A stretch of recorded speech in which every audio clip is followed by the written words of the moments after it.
하나님의 말씀은 갈라디아서 1장 6절로부터 10절까지 말씀입니다.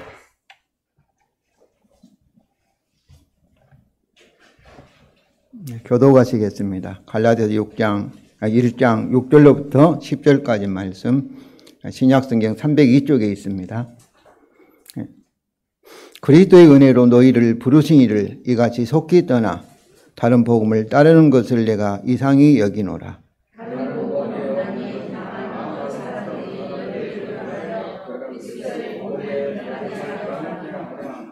그러나 우리나 혹은 하늘로부터 온 천사라도 우리가 너희에게 전한 복음 외에 다른 복음을 전하면 저주를 받을지어다.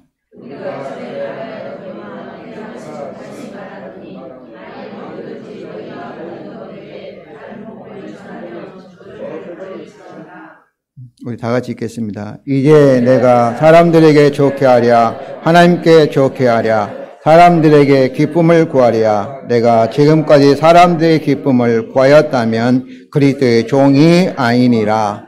아멘. 성도 여러분, 우리 한국교회는 현재 정체성의 위기에 빠져 있습니다. 며칠 전에 금천 우체국 사거리에서 누가 나라를 김정은에게 바치고 있다고 외치는 사람들이 있었습니다. 아마 소위 정광훈 씨를 따르는 추종자들이겠지요. 지나가는 사람들이 고개를 흔들면서 이렇게 비웃자 제발 공부 좀 하라고 책망하는, 저도 들었습니다. 그들 자신은 어떤 사람을 통해서 배웠고 공부하여서 바로 이렇게 외치는, 누가 우리나라를 북한에 바치고 있다는 진리를 안다는 것이지요. 제발 공부 좀 하라. 공부 좀 하라. 사실 1992년도 10월 31일에 종말이 온다는 다미의 선교회에 참으로 소동이 있었습니다. 그때도 어린 아이죠. 7살인가 뭐 이렇게 12살인가가 하나님의 계시를 받고 한다는 거예요. 많은 사람들이 재산 팔고, 그리고 사당동 어딘가 모여가지고 12시 10월 31일 12시가 지나도록 기다렸는데, 그것을 강조했던 이장님이라는 사람은 자기 재산을 어때요? 은행에 많은 예금을 가지고 있는 것을 이렇게 나중에 수사를 통해서 발각이 되었습니다. 몇 년 전에만 해도 홍여 전도사가 이민을 붙이려고 했는데, 여 전도사가 12월 15일 날 북한이 이렇게 남침하여서 서울을 점령한다는 거예요. 그 얘기를 듣고 많은 교인들이, 그리고 목사들이 재산을 팔아가지고 필리핀으로, 또 돈 있는 사람은 미국으로, 또 우리 남미로, 그렇게 노아 방주와 같이 그렇게 피난을 갔습니다. 실제로 갔습니다. 그런 소동을 일어났어요. 그런데도 아직까지 우리가 적화가 안 되고 자유로운 대한민국에 살고 있지 않습니까? 무엇이 문제일까요? 왜 그럴까요? 그 해결책은 무엇일까요? 오늘날 같은 이런 문제가 오늘 본문에서 말하고 있는 갈라디아 교회에도 있었습니다. 그래서 사도 바울은 오늘 본문에서 시급히 해결할 문제를 이렇게 제기하였고, 그리고 어떻게 이 문제를 해결하려고 하는가를 우리에게 말씀하고 있습니다. 먼저 갈라디아 교회의 문제입니다. 6절입니다. 우리 다 같이 읽겠습니다. 그리스도의 은혜로 너희를 부르신 이를 이같이 속히 떠나 다른 복음을 따르는 것을 내가 이상히 여기노라. 사도 바울이 이상히 여기는 그 문제는 뭐예요? 그리스도의 너희를 부르신 이를 이같이 속히 떠나 다른 복음을 따르고 있는 것입니다. 여기서 그리스도인의 너희를 부르신 이는 누구겠어요? 하나님 아버지시죠. 떠나는 현재형으로 지금도 현재 떠나고 있다는 거죠. 계속해서. 이같이 속히는 복음을 구원받고 이제 그런데 얼마 지나 속히 이렇게 빨리 이렇게 하나님을 떠나고 있다는 그런 놀라움을 말하고 있습니다. 특별히 그리스도인의 너희를 부르신 이 하나님은 그의 바울의 인사말에서 4절을 다시 반복한 것입니다. 4절이 그리스도께서 하나님 곧 우리 아버지의 뜻을 따라 이 악한 세대에서 우리를 건지시려고 우리 죄를 대속하기 위하여 자기 몸을 주셨으니 이 말씀을 어떻게 표현하는 거예요? 그리스도 은혜로 너희를 이 악한 세대에서 부르셔서 누구에게? 하나님의 자녀가 되게 하나님과 연합하게 하셨다. 그런 그리스도의 복음을 말하고 있는 것이죠. 지난 주일에 설명한 하나님 뜻은 뭐예요? 창세전에 삼일째 하나님이 그의 대속의 죽음, 그리스도의 대속의 죽음으로 창조 언약, 행위 언약을 다 이루신 그리스도의 공로로 죄인을 은혜로 구원하시기로 정하신 구속 언약을 가리킵니다. 그러니까 성경을 이해하기 위해서는 이 세상과 창조하실 때 우리 인류의 조상인 아담과 맺은 언약을 창조 언약 또는 행위 언약, 자연 언약 또 율법 언약, 선악과를 따먹지 말아요. 따먹으면 하나님의 말씀 명령을 따먹으면 저주와 사망의 심판이 오고 그리고 따먹지 않으면 어때요? 이제 참으로 영원한 새하늘과 새 땅 같은 그런 신천지를 하나님이 주신다 하는 것이 창조 언약의 하나의 목적입니다. 그래서 이 구속 언약은 이 창조 언약이 깨질 걸 하나님이 아시고 창조하기 전에 성부와 성령과 성령 하나님 사이에 어떻게 타락한 이 죄인 인간을 구원하실 건가를 정하신 방법을 정하신 언약이 구속 언약이에요. 그래서 그의 아들 예수 그리스도 십자가를 통해서 하나님이 구약에서 미리 약속했습니다. 아브라함을 부르셔서 우상을 섬기는 아브라함도 죄인이죠. 그럼 창조 언약에 따라 아브라함을 뭐라고 했어요? 저주와 사망의 사람으로. 죄인이니까. 하나님은 심판 가운데 있으니까 이렇게 불러야 되니 하나님 뭐라고 불렀어요? 너는 복의 사람이 복이 될지 이렇게 말씀하신 거예요. 그래서 아브라함의 언약이 은혜의 언약이라고 말하는 거예요. 은혜의 언약. 그래서 무엇에 근거하고 있어요? 구속 언약에 따라 미래에 아브라함 후손으로 오실 예수 그리스도가 구속 언약에 따라 율법 언약을 십자가를 통해서 다 이렇게 이룰 것을 근거해서 미리 아브라함에게 뭘 한 거예요? 하나님이 복음을 약속한 거예요. 갈라디아 3장을 보면 아브라함이 미리 복음을 전하였다 이렇게 표현하고 있어요. 그래서 사랑하는 성도 여러분, 성경을 이해하기 위해서는 창조 언약이 있고 이 율법 언약이 있죠. 조건적이죠. 은혜 언약이 있는데 이보다 세상을 창조하기 전에 뭐가 있었어요? 구속 언약이 있어요. 구속 언약. 이 세 가지를 이해하시면 성경을 바르게 여러분이 이해할 수가 있습니다. 그러므로 이것은 하나님이 그 구속 언약 가운데 창조 언약을 다 이루신 오직 예수 그리스도의 십자가의 복음에 따라 오직 은혜로 이 악한 세대에서 우리를 부르셨다는 것입니다. 그러므로 오직 그리스도의 은혜로 저와 여러분은 뭐예요? 구원을 받은 거예요. 그리스도 은혜로 이 말씀 속에는 이 에베소 2장 4절부터 9절에 보면은 그리스도 안에 나타난 하나님의 은혜로 그리스도의 십자가에 나타난 하나님의 은혜로 우리가 구원을 받았다 하는 것을 계속 강조하고 있어요. 성도 여러분, 갈라디아 교인들이 아직 교회를 떠난 것이 아닙니다. 그는 여전히 교회에서 주일날 모여서 하나님께 예배드리고 찬송하고 기도도 드렸을 것입니다. 그들이 예수님을 부인한 거 아니에요. 그들 스스로도 어때요? 참으로 이번 그렇게 제발 공부 좀 하라고 애썼던 사람도 누구보다도 교회의 열심이고 또 기도의 열심이고 그런 스스로는 정말로 잘 좋은 좀 신앙인이라고 자처했을 거예요. 그렇지 않겠어요? 다만 이 갈라디아 교회의 이 사람들은 다른 전도자들의 교훈을 받아서 더 잘 믿기 위해서, 더 완전한 구원을 위해서 어떤 거예요? 유대인처럼 할례를 받으며 율법에 순종해야 한다는 것을 받아들인 것입니다. 그러니까 그리스도의 복음에다가 무엇을 더한 거예요? 율법의 행위를 더한 거예요. 그러면 바울은 어떻게 그들이 하나님을 떠나고 있다고 말할 수 있겠는가? 이 교회당이잖아요. 예수를 믿는다고 하잖아요. 우리가 제 예배 드리잖아요. 그런데 어떻게 그들이 하나님 속한 자가 아닌 것은 뭐예요? 그리스도인이 아니다는 것이죠. 어떻게 그렇게 할 수 있겠는가?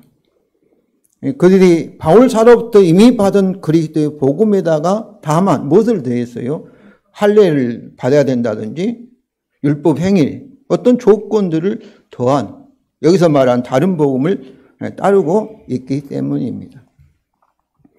그런데 이 다른 복음은 그리스도 십자가 복음의 본질이 뭐예요? 은혜죠, 은혜. 구속 언약의 핵심이 은혜니까. 은혜를 부정하기 때문에 그렇습니다. 로마서 11장 6절에는 만일 은혜로 된 것이면 행위로 말미암지 않음이니 그렇지 않으면 은혜가 은혜되지 못한 것이다.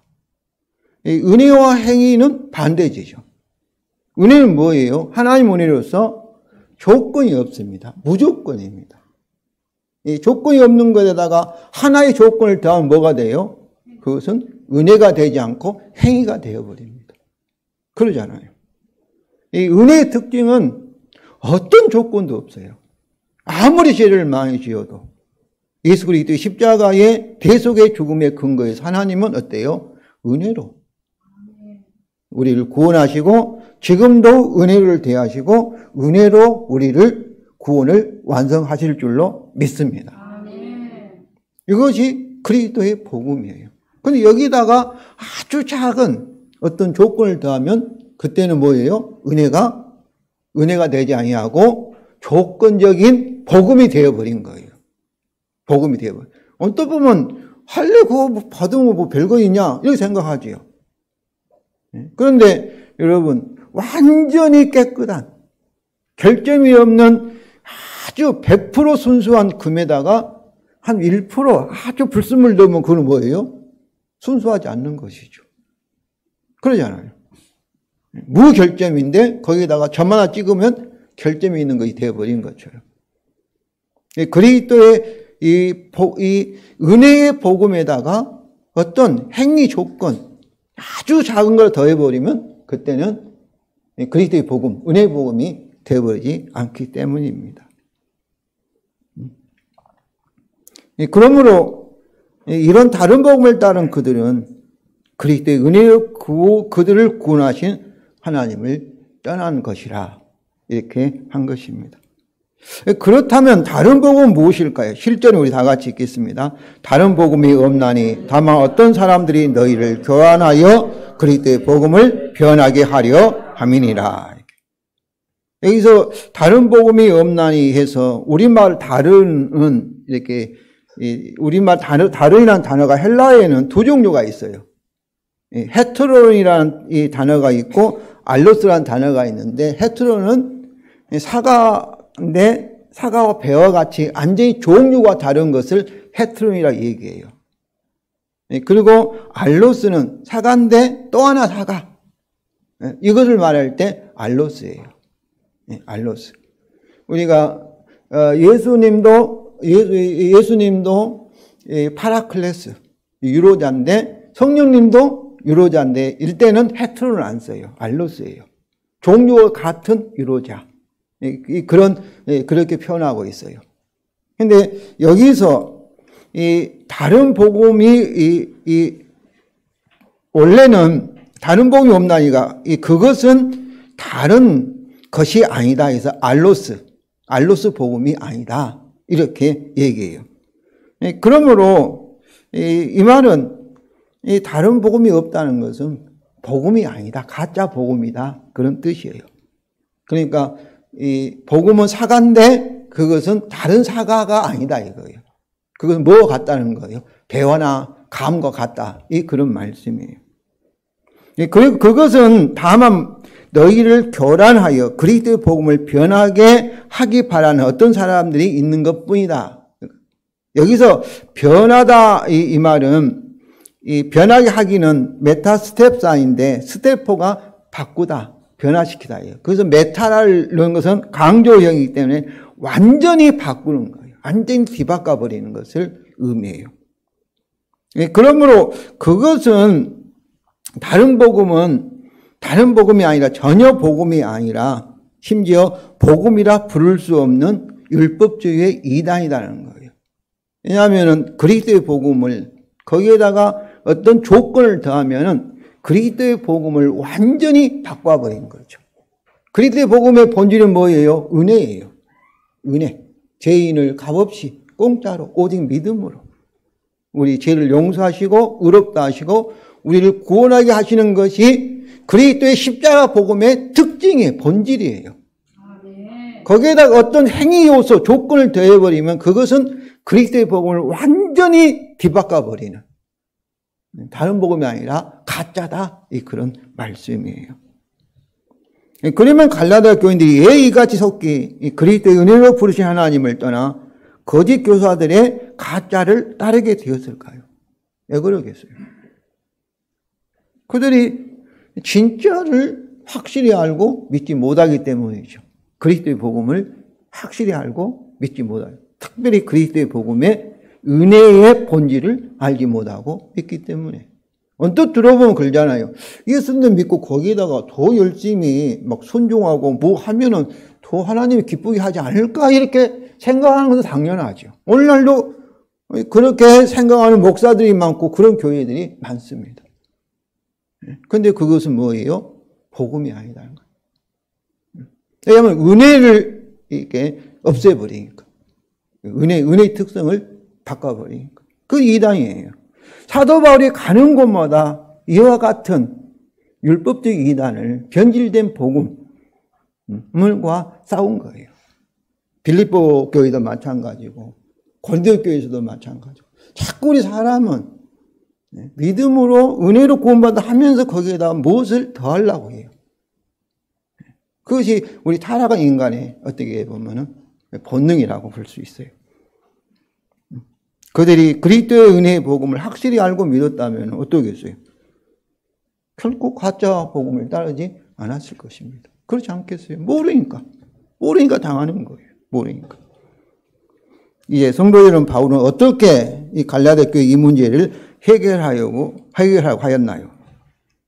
어떻게 해결하겠어요? 이미 말씀드린 것처럼 가짜 돈은 어떻게 판단해요? 진짜 돈 가지고. 진짜 돈 가지고. 우리가 보면 어떤 가방도 비싼 가방이 유료품이야. 또 어떤 화가 그림이 진짜야 가짜 이 문제가 있는데 진짜하고 대조해 보는 거예요. 우리나라 돈도 어떻게 보면 유조하지 못하도록 거기다 숨은 진짜 그림에다가 어떤 비밀 코드를 넣었어요. 유조하기 힘들게 만들어놨어요. 우리 김동수 목사님 잘 알 거예요 아마. 그런 것에 의해서 우리가 그것이 없다든지 그 소모 비밀 같은 그런 코드가 없다든지 마크가 없다든지 그러면 이제 가짜라고 분별하는 것이죠. 진짜 돈을 가지고 가짜 돈을 구별한 것 같이 바울도 진짜가 뭐예요? 그리스도의 복음이죠. 그리스도의 은혜의 복음으로 어떤 사람들의 다른 복음을 이렇게 판단함으로 그 문제를 해결하려고 합니다. 첫째로 이 바울은 오직 그리스도의 복음으로 진짜 사도인 자신과 그리고 하늘로부터 온 천사까지도 포함된 모든 사람이 전하는 메시지가 진짜인가 가짜인가를 어때요? 판단을 합니다. 8절과 9절은 우리 다 같이 읽겠습니다.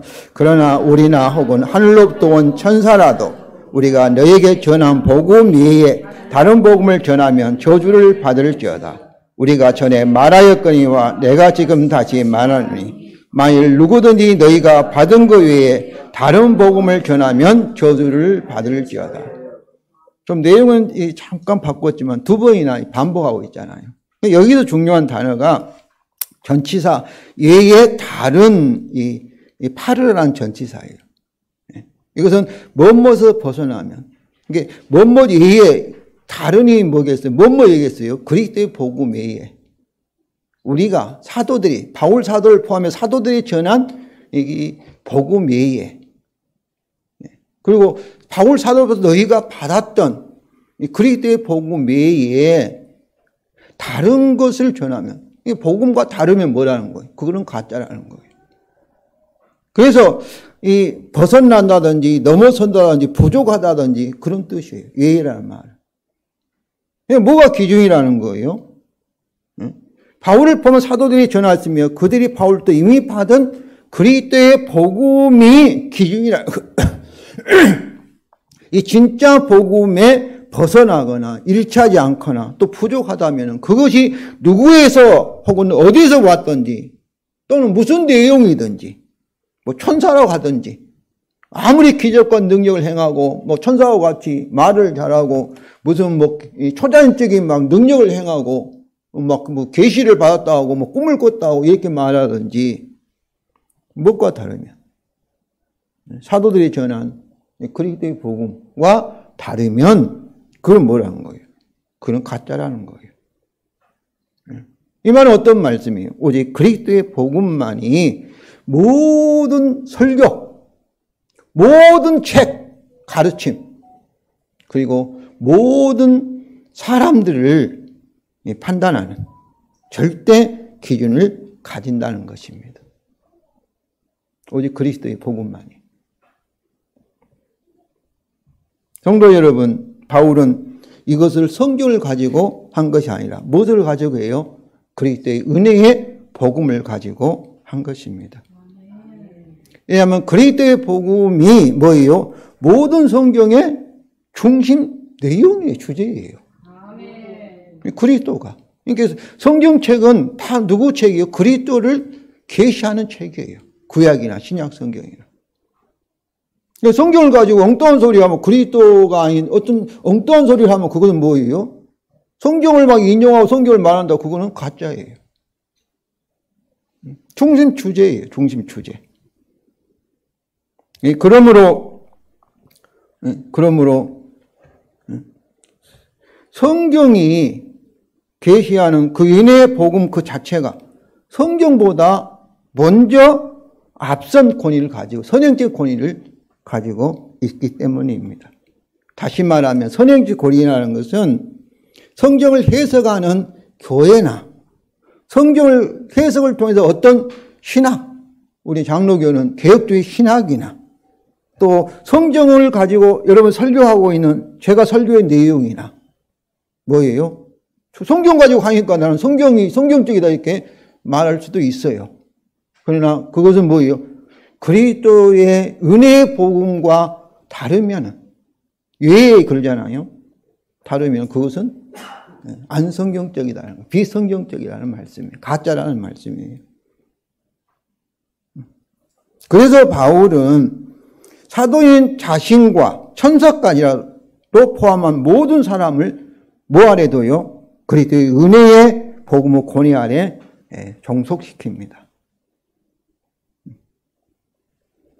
이것은 교회나 사역자들이 그 은혜의 복음을 확증한 것이 아니라 그 복음 자체가 그들을 인정한다면 그들이 가짜인지 진짜인지를 뭐가 인정해요? 그들이 복음, 그리스도의 복음을 일치하게 순전하게 전하면 그 사람은 참으로 진짜 종이고 그러나 그리스도의 복음 외에 다른 것을 전하면 그건 가짜라는 거예요. 이 오늘 말씀 설교는 사랑하는 성도 여러분, 말이 마차를 이게 앞에서 끕니까? 마차가 말을 끌고 갑니까? 말이 항상 마차를 끌고 가는 것이죠. 너무나 당연하잖아요. 그 이치와 마찬가지예요. 그리스도의 복음이 성경의 해석이나 성경의 설교나 또 교회의 모든 결정을 앞에서 끌고 간다. 그런 의미의 선행적, 앞선 권위다. 그런 얘기예요.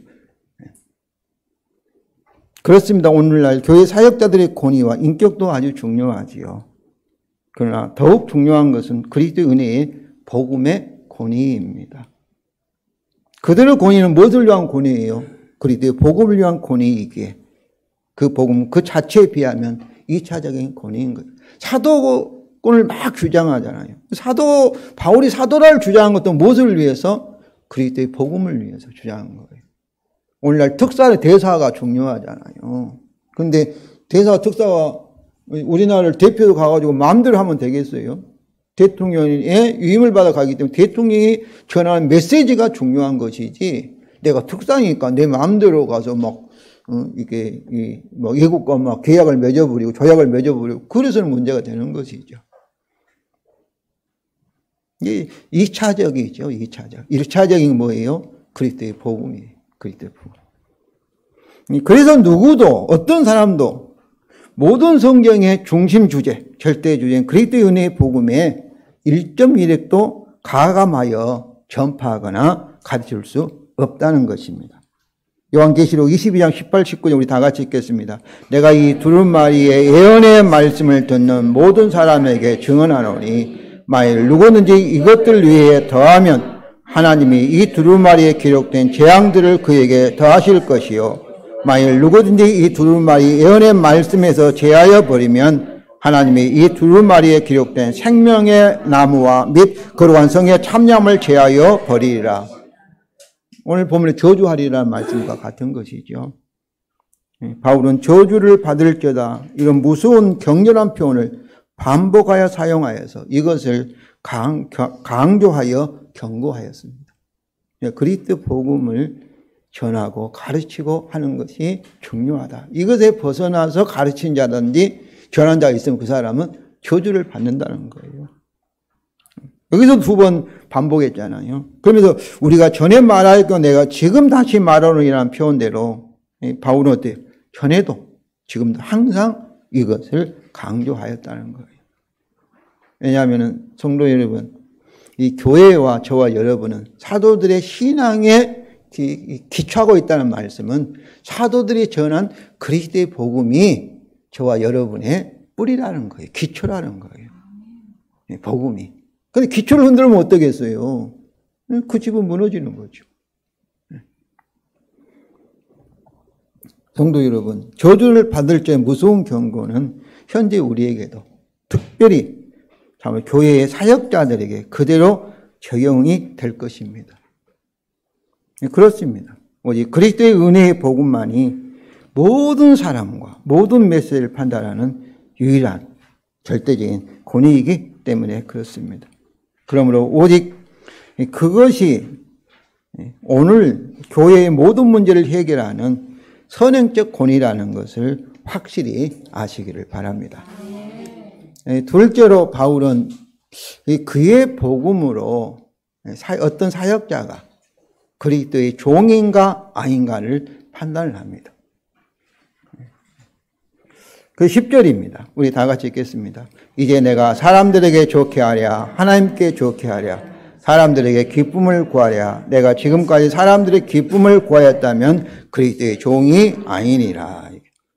여기서 그리스도의 종이라는 것은 넓은 의미로 이 복음을 듣고 예수를 믿으면 주님을 믿으면 우리는 주님의 소유가 되고 우리는 주님의 종이 되는 거죠. 그러니까 넓은 의미에서는 모든 성도들이 다 그리스도의 소유. 이 구속이란 말, 속량이란 말은 돈 주고 산 거예요. 생명을 주고 다 누구 것 샀어요? 주님의 것으로. 주님이 우리의 신랑이고 남편이고 우리는 그의 신부고 아내인 줄로 믿습니다. 내 인생이 내 것이 아닌 누구 거예요? 주님의 것이에요. 주님과 영원한 연합이 이루어진 거예요. 교회도 주님이 우리의 머리니까, 교회의 머리, 주님의 소유예요. 그런 의미에서 그리스도 종은 다 뭐예요? 다 주님의 거예요. 그리스도인이라는 것은 그리스도에게 속한 사람이라는 뜻이에요. 그리스도의 종이라는 의미예요. 그런데 이것을 뭐로 판단한다고요? 그리스도의 복음으로 판단하는 거예요. 또 좁은 의미에서는 사역자들을 가르쳐요. 여기서 이 종이라는 것은 좁은 의미에서는 사역자들을, 그래서 오늘날 뭐 목사라든지 또 이렇게 복음을 전하는 선교사라든지 또 이 신학교에서 가르치는 신학 교수, 신학자라든지 다 그들이 그리스도의 종일 거예요. 근데 여기서 이 사람들이 좋게 하랴, 하나님께 좋게 하랴가 페이도인데 원래는 이 의미가 권유하다, 설득하다라는 의미를 가지고 있지만 여기와 같이 그 앞에 사람들에게라고 하잖아. 역격이에요. 삼격을 써, 여게. 인격체를 가진 역격으로 쓰면은 함께는 그 뜻이 사람들의 호의를, 환심을 구하다. 그런 뜻이에요. 사람들의 기쁨. 사람들 기쁘게 하려고. 그런 의미예요. 그래서 사람들의 일을 기쁘게 하려고 하는 것은 뭐예요? 사람들이 싫어하면 그걸 안 전하는 거예요. 사람들이 좋아하는 걸 전하는 거예요. 막 복 받으라. 막 그렇게 하면. 그렇게 전하는 거예요. 사람들이 원하는 것, 사람들이 듣기를 좋아하는 것은 살살, 그런 의미에서 사람들의 호의를 위해서 어때요? 그리스도의 복음을 더하기도 하고 빼기도 하고 그런 사람들. 고린도후서 2장 17절에 하나님의 말씀을 어때요? 상업의 목적으로 이렇게 혼접스럽게 하는 거, 더하고 빼고 하는 그런 사람들. 이것을 사람들을 기쁘게 하는 사람들이에요. 그러나 하나님을 기쁘게 하는 사람은 어때요? 하나님의 복음, 그리스도의 복음, 은혜의 복음을 그대로 순전하게 사람들에게 사람들이 좀 싫어해도 그대로 전하는 것을 뭐예요? 그 사람이 그리스도예요. 그리스도의 종이라는 거죠. 그런데 여기서 사도 바울이 부가 수사 의문을 통해서 뭐예요?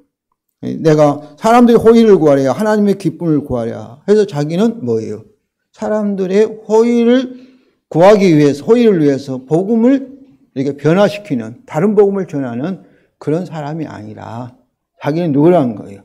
하나님의 기쁨을 위해서, 영광을 위해서 그대로 복음을 전하는 사람이다. 이것을 주장한 거예요. 그러면 다시 두 번 반복하지 않습니까? 다시 지금의 대조를 반복하면 이것을 강조하고 있습니다. 이제 마지막으로 바울은 만일 내가 지금까지 사람들의 기쁨을 구하였다면 그리스도 종이 아니라고 선언합니다. 이미 말씀드린 그리스도 종은 어떤 거예요? 넓으면 모든 성도들이죠. 그리스도의 복음이 바울 이 갈라디아 교인들처럼 다른 복음을 따른 사람은 어때요? 그리스도 종이 아니다. 그리스도인이 아니다는 거예요. 하나님을 아버지를 떠나버린 자, 변절자가 되어버린 거죠. 사역자들도 어때요? 그리스도의 복음 외에 사람들의 호의를 구하기 위해서 조금 이렇게 변질된 복음을 전하면 그는 그리스도 종이 아니다는 거예요. 그래서 이 사람의 호의를 위하여 이 그리스도의 복음이 아닌 다른 복음을 전하거나 가르치는 자들은 어때요? 그리스도 종이 아니라 오직 그리스도의 복음을 온전히 전하거나 가르치는 자가 그리스도의 종이라는 것입니다.